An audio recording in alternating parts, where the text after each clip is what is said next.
अध्याय 1 ठोस अवस्था में आज का हमारा टॉपिक है क्रिस्टलों की संरचना एवं त्रिज्या अनुपात प्रभाव, structure of crystals and radius ratio effect.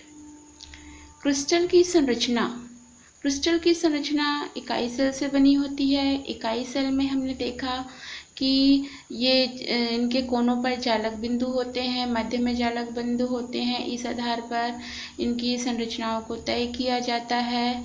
और ये जो है ये त्रिज्या अनुपात प्रभाव है, आयनिक यौगिकों में देखा जाता है।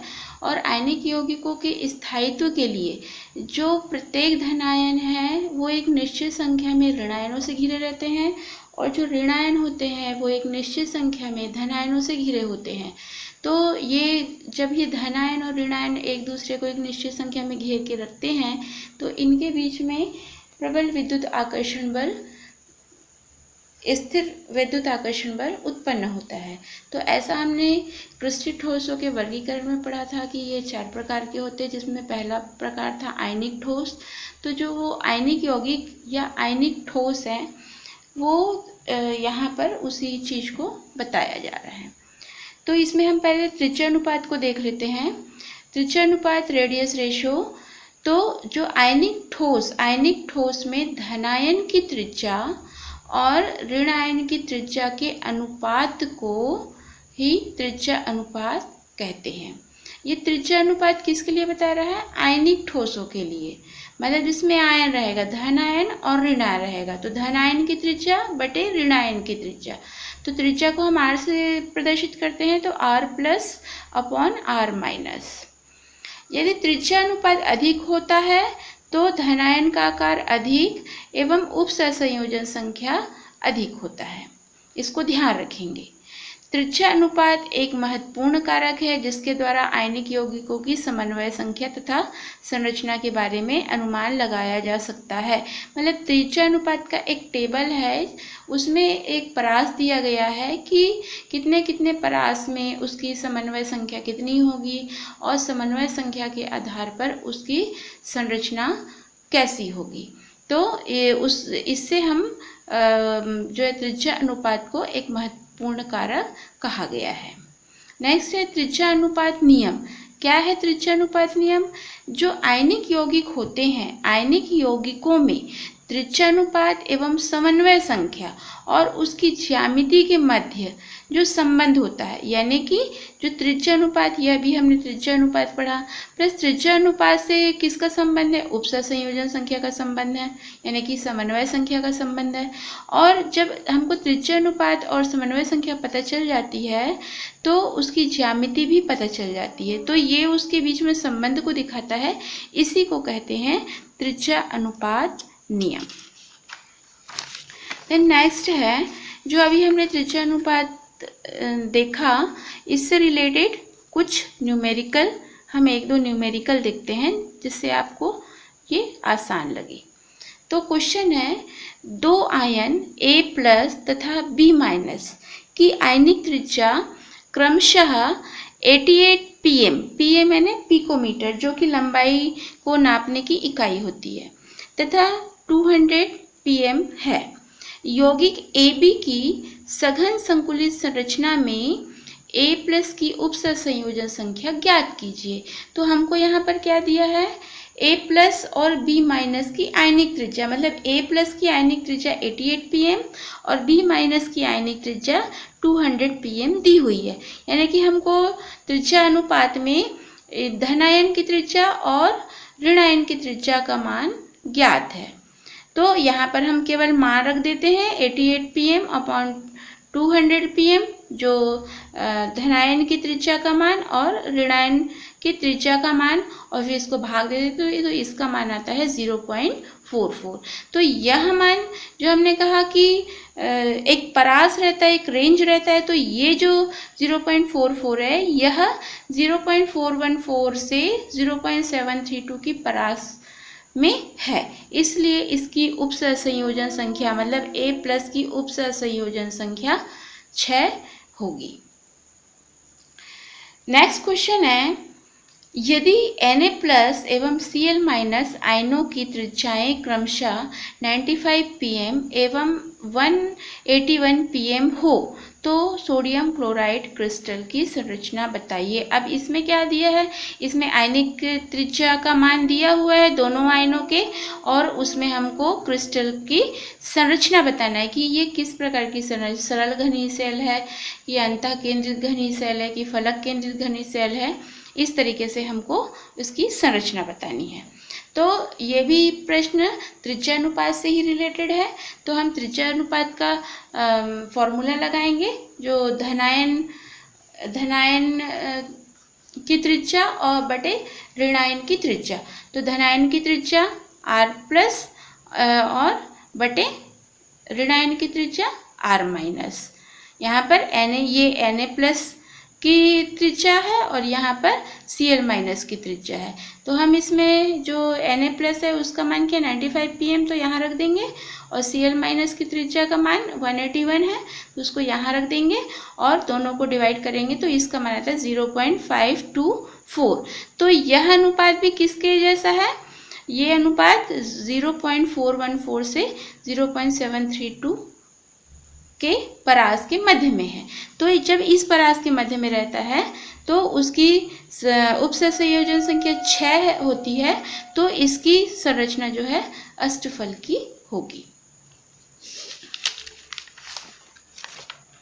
देन हमने जो है पिछली कक्षा में इकाई सेल का घनत्व पढ़े थे, तो इकाई सेल के घनत्व से भी हम एक प्रॉब्लम सॉल्व कर लेते हैं। क्वेश्चन है, एक तत्व का मोलर द्रव्यमान 2.7 × 10⁻² किलोग्राम मोल इनवर्स है। यह 405 pm लंबाई की भुजा वाली घनीय एकक कोष्ठिका बनाता है। यदि उसका घनत्व 2.7 × 10⁻³ ग्राम मीटर पावर -3 है तो घनीय एकक कोष्ठिका की प्रकृति क्या है। तो इस प्रश्न में हमको देखना है कि इसमें दिया क्या क्या है। तो इसमें हमको देखिए तत्व का मोलर द्रव्यमान दिया है 2.7 × 10⁻², और कोर की लंबाई a दी गई है 405 pm। तो 1 pm इक्वल टू होता है 10⁻10 1 × 10⁻12 मीटर। और तो हम इसको चेंज कर सकते हैं, तो ये हमारा हो जाएगा 405 × 10⁻12 मीटर। घनत्व दिया गया है प्रश्न में 2.7 × 10⁻3, तो यहाँ से ये माइनस हट जाएगा, इसको सॉल्व करेंगे तो ये अब 2.7 × 10⁻3। और एवोगैड्रो संख्या हम जानते हैं N0 = 6.02 × 10⁻23। और अब हमको यहाँ पर घनत्व का फॉर्मूला रखना है Zm/a⁻³ N0। तो इसमें हम देखेंगे कि इसमें हमको क्या चीज़ नहीं दिया है, तो हमको इसमें Z नहीं दिया है, बाकी 4 चीज़ें दी हैं। आपको पिछली कक्षा में इकाई सेल के घनत्व जब पढ़ाया गया था तो उसमें बताया गया था कि इसमें 5 वैल्यू है, तो 5 में से यदि किसी 4 की वैल्यू ज्ञात है तो हम 5वें की वैल्यू को ज्ञात कर सकते हैं। तो हमको यहाँ पर 4 की वैल्यू दी है, 5वें की वैल्यू नहीं दी है, तो हम इसको ज्ञात कर सकते हैं। तो अब हम इस फॉर्मूले में केवल हमको मान रख देना है, तो घनत्व का मान रख देंगे यहाँ पर, Z हमको ज्ञात करना है। यहाँ पर आपका आ गया मोलर द्रव्यमान, और अपॉन करके कोर की लंबाई a की वैल्यू रख दिए, और उसके बाद में यहाँ पर जो है एवोगैड्रो संख्या रख दिए, और फिर इसको यहाँ इधर इंटू कर देंगे और Z को अलग निकाल देंगे। ये Z = है आपका Z, यानी कि क्या है, परमाणुओं की संख्या को दिखा रहा है। तो Z = परमाणु की संख्या 4 है। तो हमको इसमें ज्ञात क्या करना है कि घनीय एकक कोष्ठिका की प्रकृति क्या है। तो चूंकि जब एकक कोष्ठिका में परमाणु की संख्या यदि 4 होती है, तो हमने पिछली कक्षा में पढ़ा है कि उसकी संरचना फलक केंद्रित घनी एकक सेल होती है। फलक एकक केंद्रीय में परमाणुओं की संख्या की गणना में हमने पढ़ा था कि उसकी संख्या 4 होती है। तो यहाँ पर इसका आंसर होगा क्या कि इसकी प्रकृति कैसी होगी, फलक केंद्रित घनी एकक सेल होगी। देन नेक्स्ट टॉपिक है कुछ प्रमुख आयनिक यौगिकों की संरचना, स्ट्रक्चर ऑफ सम इम्पॉर्टेंट आयनिक कंपाउंड। ये 3 टाइप के होते हैं। हमको इसमें आयनिक यौगिकों की संरचना के बारे में पढ़ना है, जैसे सोडियम क्लोराइड, सीजियम क्लोराइड, मतलब जो आयनिक यौगिक है जिसमें धनावेश और ऋणावेश होता है। तो ये 3 प्रकार के होते हैं, AB प्रकार, AB2 प्रकार और A2B प्रकार। AB से यहाँ तात्पर्य A जो है धनावेशित आयन को दर्शा रहा है और B जो है ऋणावेशित आयन को दर्शा रहा है। तो AB में हम 3 प्रकार की संरचना, रॉक सॉल्ट प्रकार की संरचना जिसमें हम NaCl की संरचना पढ़ेंगे, सीजियम क्लोराइड प्रकार की संरचना और जिंक ब्लेंड या जिंक सल्फाइड प्रकार की संरचना को पढ़ेंगे, और AB2 प्रकार में CaF2 की संरचना को पढ़ेंगे। तो फर्स्ट इसको बारी बारी से एक एक करके देखते हैं। तो AB प्रकार की संरचना, AB प्रकार से मतलब क्या है कि जो A है वो धनावेशित आयन है और जो B है वो ऋणावेशित आयन को, सभी में A धनावेशित आयन को और B जो है ऋणावेशित आयन को प्रदर्शित करेगा। तो इनका अनुपात 1:1 होता है, इसलिए इसे AB प्रकार का कहा गया है। तो इसमें हम रॉक सॉल्ट की संरचना यानी NaCl की संरचना को देखते हैं। तो जो NaCl की संरचना होती है ये फलक केंद्रित घनी संरचना होती है, जिसमें Cl- जो है वो संकुलित संरचना में व्यवस्थित होता है और जो Na+ होता है वो अष्टफल की रिक्तियों में व्यवस्थित होता है।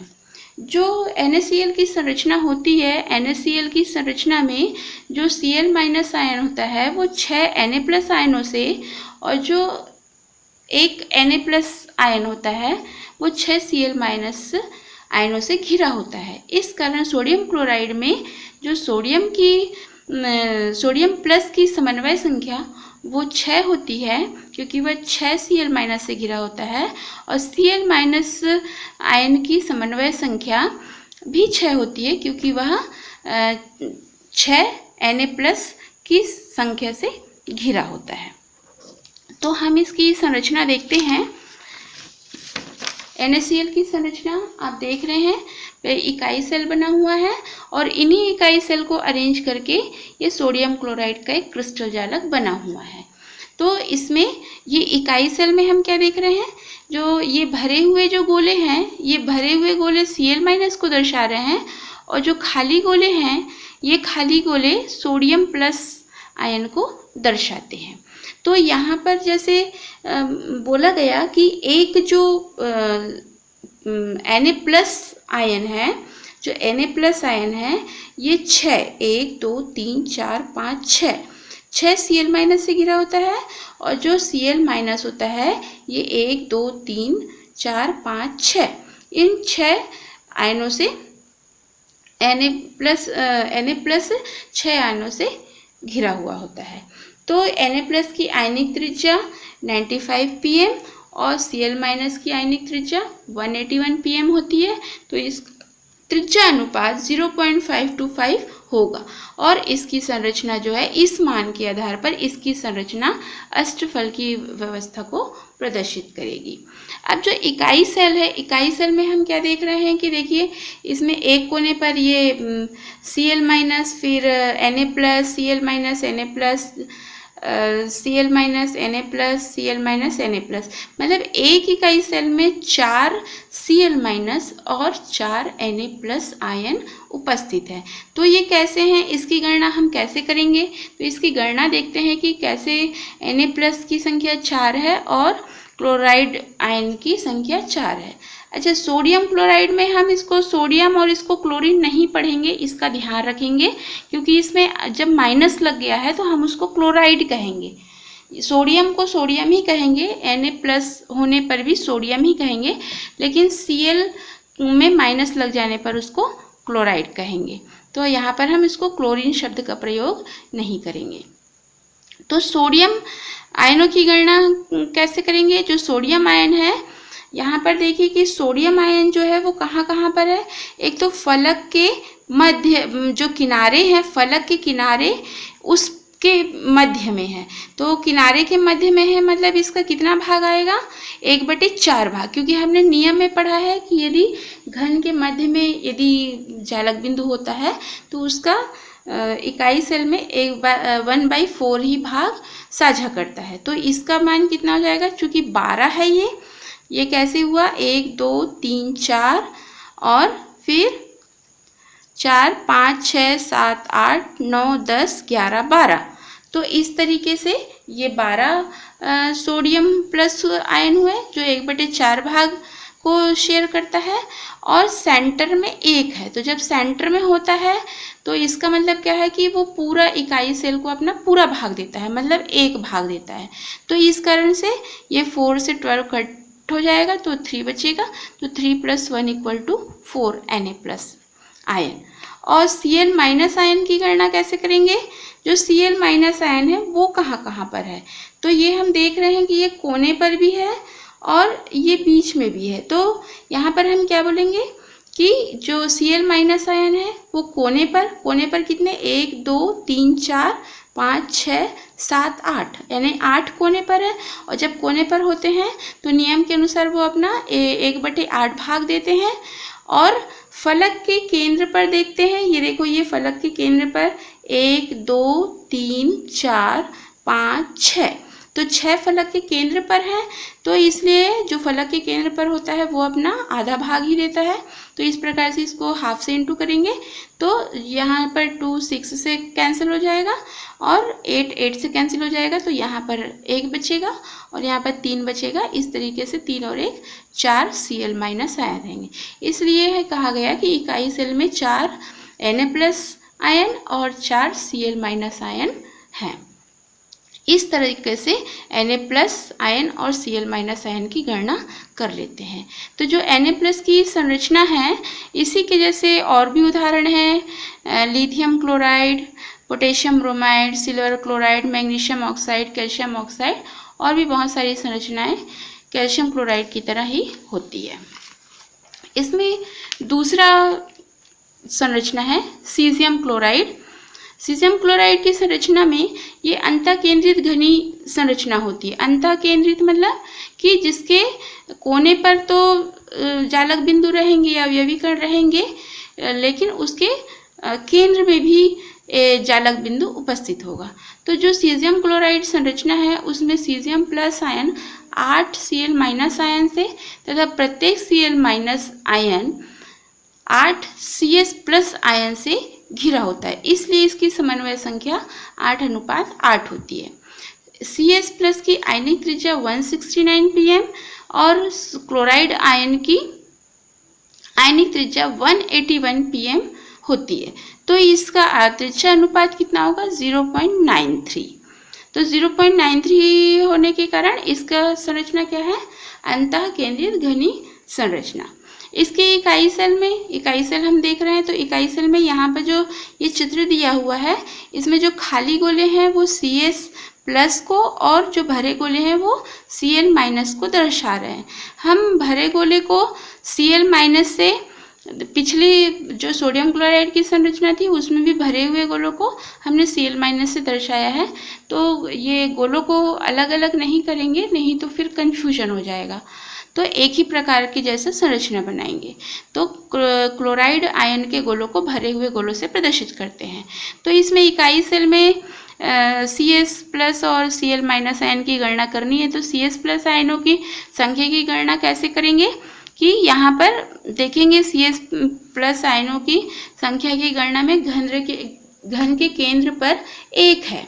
ये जो है CS+ का संरचना है, CS+ जो है खाली गोले से दर्शाया गया, तो ये सेंटर पर है, 1 ही है, तो इसका अपना पूरा भाग देगा, इसलिए 1 CS+ आयन हुआ। और Cl- आयन की गणना कैसे करेंगे, ये कोने पर है 8, तो कोने पर होने पर वो अपना 1/8 भाग देता है, तो 8 और 8 कैंसिल हो जाएगा, तो 1 Cl-। इस तरीके से इकाई सेल में क्या होता है, एक जो है CS+ आयन और एक Cl- आयन होता है। अन्य उदाहरण इसी के जैसे सीजियम ब्रोमाइड, सीजियम आयोडाइड और बहुत सारे उदाहरण जो है सीजियम क्लोराइड की संरचना के समान ही होते हैं। Thank you.